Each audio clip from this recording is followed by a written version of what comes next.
আগামীকাল আমাদের প্রিয় ভাই, আমাদের দিনী ভাই, মাজলুম নেতা এটিএম আজহারুল ইসলামকে আগামীকাল মুক্ত করে দেওয়া হবে ইনশাআল্লাহ। আমরা সেটা আশাবাদী, সেটা মনে করছি। এটিএম আজহারুল ইসলামকে ছাড়াতে জামাতের 1 ঘন্টা সময় লাগতো না। জামাতের সে পাওয়ার, সে শক্তি আছে। আসসালামু আলাইকুম। জনাব এটিএম আজহারুল ইসলামের মামলা আগামীকাল শুনানি হবে ইনশাআল্লাহ, এমনটি ফেসবুকে পোস্ট দিয়েছেন এটিএম আজহারুল ইসলামের আইনজীবী অ্যাডভোকেট শিশির মনির। সুপ্রিয় দর্শক, আপনারা জানেন 22 তারিখ অর্থাৎ আগামীকাল জনাব এটিএম আজহারুল ইসলামের মামলার শুনানি হবে। তাহলে কি আগামীকালই এটিএম আজহারুল ইসলাম মুক্তি পাবে? এটা নিয়ে মাজলুমদের আর্তনাদ আমরা দেখতে পাচ্ছি সোশ্যাল মিডিয়াতে। বাংলাদেশের এটিএম আজহারুল ইসলামের ভালোবাসার মানুষদের আকুতি এবং আল্লাহর কাছে দোয়া চাচ্ছে তারা। অতি দ্রুত আমাদের নেতা এটিএম আজহারুল ইসলামের মুক্তি চায়। আপনারা ইতিমধ্যে দেখতে পেয়েছেন কিভাবে এদেশে ইসলাম প্রিয় মানুষ তারা জনাব এটিএম আজহারুল ইসলামের মুক্তির দাবি করছে। এটিএম আজহারুল ইসলাম কোন ব্যক্তি? আপনারা কি তাকে চেনেন? বাংলাদেশ ইসলামী ছাত্র শিবিরের সাবেক ঢাকা বিশ্ববিদ্যালয়ের তৎকালীন তিনি ঢাকা বিশ্ববিদ্যালয়ের সভাপতি ছিলেন। তিনি দুঃসময়ে বাংলাদেশ জামাত ইসলামীর সহকারী সেক্রেটারি হয়েছিলেন যখন মাওলানা মতিউর রহমান নিজামী, কামারুজ্জামান, কাদের মোল্লা, মীর কাশেম আলী, আল্লামা আদর হোসেন সাঈদীর মতন প্রভাবশালী ব্যক্তিদেরকে গ্রেফতার করেছিল।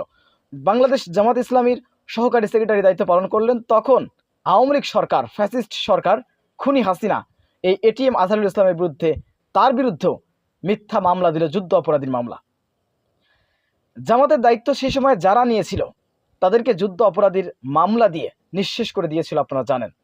সুপ্রদর্শক, খুনি শেখ হাসিনা এমন কোনো চেষ্টা চালায়নি মানে জামাতকে শেষ করার জন্য। তার যত শক্তি ছিল তত শক্তি সে ব্যবহার করেছে। শুধু নিজের শক্তি নয়, ভারতেরও শক্তি ব্যবহার করে সে জামাত ইসলামীকে নিঃশেষ করে দিতে চেয়েছিল। তার এই ধারাবাহিকতায় জামাত ইসলামের শীর্ষ নেতাদেরকে ফাঁসি দিয়ে হত্যা করেছিল। আপনারা জানেন কিভাবে ফ্যাসিবাদী সরকার, ফ্যাসিবাদী আইন, ফ্যাসিবাদী আদালত এদেশের ইসলামপন্থী বর্ষিয়ান রাজনীতিবিদদেরকে হত্যা করেছিল। কিন্তু এটিএম আজহারুল ইসলামকে আল্লাহ তাআলা এখনো বাঁচিয়ে রেখেছেন। আমরা ভেবেছিলাম এটিএম আজহারুল ইসলামকে অতি দ্রুত মুক্তি দিয়ে দিবে। 5 তারিখের পরে আমরা ভেবেছিলাম খুব দ্রুত সময়ের ভিতরে জনাব এটিএম আজহারুল ইসলামকে মুক্তি দিয়ে দিবে। কারণ এদেশের মানুষ জানে এই জামাত নেতাদেরকে কিভাবে মিথ্যা মামলা দিয়ে তাদেরকে ফাঁসি দেওয়া হয়েছে।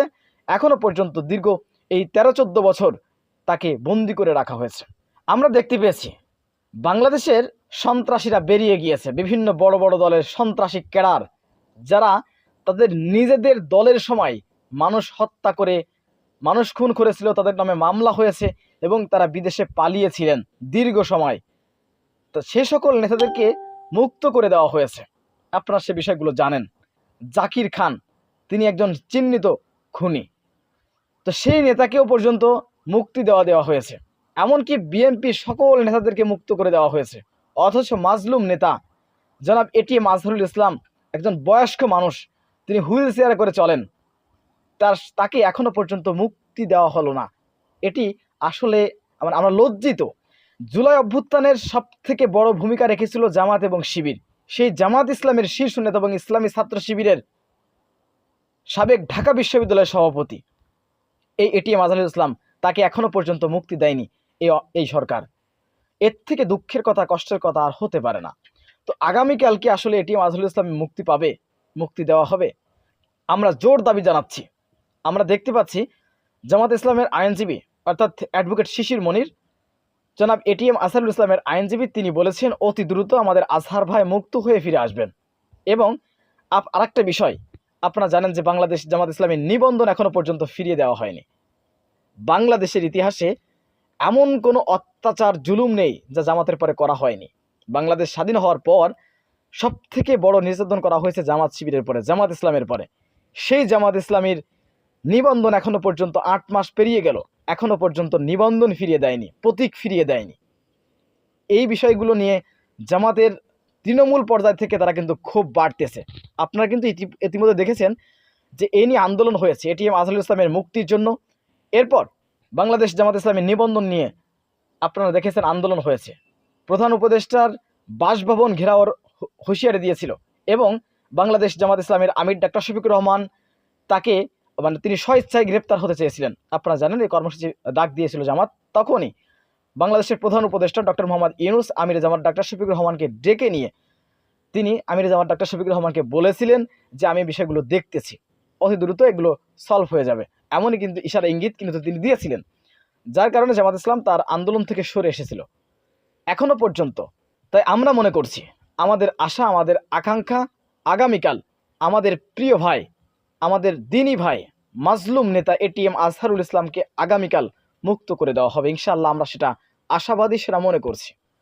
এবং অতি দ্রুত জামাত ইসলামের নিবন্ধনও ফিরিয়ে দিতে হবে, কারণ এই দলটির উপরে আওয়ামী লীগ সব থেকে বড় জুলুম করেছে, অন্যায়ভাবে, মিথ্যাভাবে তাদের নেতাদেরকে হত্যা করেছে, তাদের নেতাকর্মীদেরকে হয়রানি করেছে দীর্ঘ 16 বছর।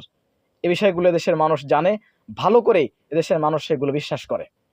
অতএব বাংলাদেশের এই সরকারের আমলেই অনেক খুনিরা মুক্তি পেয়ে গিয়েছে, বড় বড় দলের লিডার বলে তারা মুক্তি পেয়ে গিয়েছে। কিন্তু জামাত ইসলামী তারা আইনের প্রতি শ্রদ্ধাশীল, তারা বাংলাদেশের প্রশাসনকে সম্মান করতে জানে, আইনকে সম্মান করতে জানে। তাই জামাত ইসলামী বেআইনি কোনো কার্যক্রম করবে না বা করছে না। জামাত ইসলামী যদি এমন উগ্র হতো, আমি মনে করি এটিএম আজহারুল ইসলামকে ছাড়াতে জামাতের 1 ঘন্টা সময় লাগতো না। জামাতের সে পাওয়ার, সে শক্তি আছে। তো জামাত ইসলামী ক্ষমতা অপব্যবহার করতে চায় না, জামাত ইসলামী বাংলাদেশের আইনের বিরুদ্ধে গিয়ে কিছু করতে চায় না। এই বিষয়গুলো আপনারা দেখতে পেয়েছেন। এই বিষয়গুলো জামাত ইসলামের ভিতরে আমরা লক্ষ্য করি। জামাত ইসলাম একটি ভদ্র দল, তারা বাংলাদেশের আইন কারণ, বাংলাদেশের আইনের প্রতি সম্মান রেখে তারা তাদের কার্যক্রম করছে।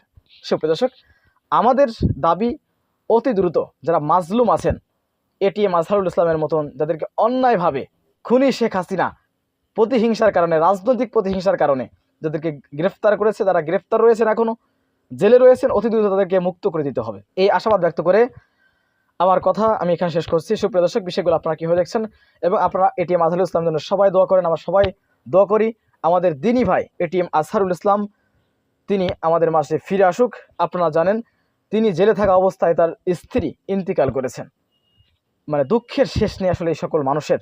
আল্লাহ তাআলা তাদেরকে সবর করার, ধৈর্য ধারণ করার তৌফিক দান করুক এবং আমাদের প্রিয় ভাই এটিএম আজহারুল ইসলামকে অতি দ্রুত আমাদের মাঝে ফিরিয়ে দিন, এই দোয়া আল্লাহ তাআলার কাছে করছি।